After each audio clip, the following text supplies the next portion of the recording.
and discuss the subsequent roadmap leading to the implementation of the new conditions of service. Fortunately, the other associations supported my intervention, with the exception of the GRNMA, which declined and proceeded to declare the strike on the 2nd of June 2025, despite the NLC caution. The National Labour Commission on Thursday, 5th June 2025, summoned all stakeholders to an emergency meeting to address the matter. However, the GRNMA failed to attend the meeting. Consequently, the NLC was compelled to take legal steps to declare the strike illegal and called on the GRNMA to immediately call it off in line with law. Yesterday, Monday, 9th June 2025, we invited the Fair Wages and Salary Commission to engage the GRMA, the Ministry of Finance, and the Ministry of Health to deliberate on roadmap for the successful implementation of the new conditions of service. At the meeting, the Fair Wages and Salary Commission once again, in accordance with law, directed the GRNMA to call off the strike to allow negotiations to continue. Government wishes to stress its readiness to further engage with a view to implementing the conditions of service in a manner that does not dislocate the national budget. We wish to draw attention to the fact that the conditions of service under reference are not captured in the 2025 budget and will completely throw the economy off gear if implemented immediately in the manner it currently exists. We are mindful of the serious economic consequences of unbudgeted expenditure and want to avoid the economic slippages that led to the hardship in the recent past. Government commits to continue to engage with the nurses in order to achieve a mutually acceptable outcome in the interest of the public. While working around the clock to resolve the impasse, the Ministry of Health has taken the following steps to mitigate the suffering of Ghanaian patients unduly affected by the strike. The Ministry will, in the next few minutes, publish a comprehensive list of facilities to complement facilities where nursing services are lacking and where patients can seek health care. Given the urgency of the situation and suffering of the patients, government appeals to public-spirited retired nurses and midwives to volunteer their services for a brief period pending the resolution of the impasse. We further express our deep appreciation to practicing nurses who have opted to remain at post to help suffering patients and urge others to show similar fellow feeling and assist our ailing compatriots even as efforts are made to address their concerns. In conclusion, government reiterates its commitment to dialogue with the GRMA with a view to resolving this impasse for full nursing services to be restored. Thank you for the opportunity. Thank you very much, Honorable Minister. You may have heard him speak about the implications for the national budget in the event that the conditions of service as they exist are implemented immediately. To shed further light on that, I would invite to the microphone the Honorable Thomas Ampim, who is Deputy Minister for Finance. Thank you very much. Good morning. We've all heard the Minister for Health, and from the Ministry of Finance, we want to show our commitment to help in resolving this important issue, because our nurses are very, very critical to healthcare delivery, and we appreciate what they do. But the reality is that we have over 120,000 nurses, and the implementation of the current condition of service that they are demanding will have serious consequences for the budget. In fact, if we fully implement it, we are going to add in excess of 2 billion cedis to the compensation budget. We have all committed that in our resolve to reset the economy of this country, we must maintain a 1.5% primary balance surplus every year in order to bring our debt levels to sustainable levels. And so it is important for us to manage expenditure. And so we want to appeal to our review nurses that we are willing to negotiate, to sit with them and the Ministry of Health to agree on a roadmap that will help us incorporate what can be accommodated in the budget for next year. And we believe that they have all seen the hard work we are all doing to manage the economy better. We want to appeal to them that they should let us sit down and discuss what can be accommodated so that we can all have a win-win situation for all of us. Thank you.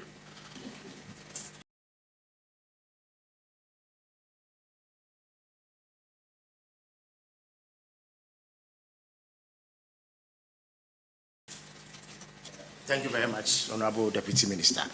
The floor is now open for any questions that may be agitating your mind on this particular issue. Please raise your hand. I will acknowledge you. And then ask a question. Yes, Honorable. The nurses say that they started engagement way ahead of March, where the budget got kicked in, and then the assurance they had from the Ministry of Health was to the effect that their concerns or their conditions of service would be captured in there. They now say that it's out of bad faith that you have not captured it in the budget, and you are now referring to a possible implementation of 2026. Would the government then be willing to pay the arrears that they may be foreseeing? All right. Any other question, please? I just want to take all the questions so that they answer it. Okay. In composite. Yes. Okay. My name is Maxwell Agwagba. I work with Joy FM and Enjoy News. My question is, I'd want to find out, would you describe this as an ambush, or was it something that government anticipated? I'm asking because during the transition period, I know there were many discussions, and one of the important components of those discussions was in the health sector. Did government anticipate this? Would you describe it as an ambush? What would you describe it to be, and where do we go from here? Thank you. All right, so the minister made mention that government is going to outline some facilities that nurses could volunteer their services. And then the retired nurses should also come and support. How long are we looking at? If I may clarify that, he said that he was going to publish a list of healthcare facilities that will complement existing healthcare facilities where this strike action has taken place. So that is what he said he would publish.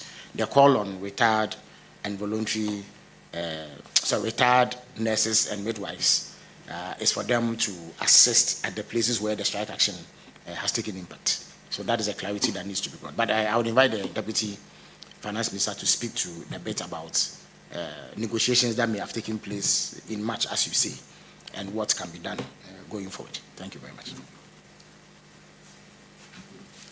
Thank you. I don't want to describe any act as an ambush or any deliberate attempt at government or whatever. I think that our nurses are pushing for what they want. It is for us as government to also look at what can be accommodated within the budget. And you will all appreciate the fact that it's a new government that took over.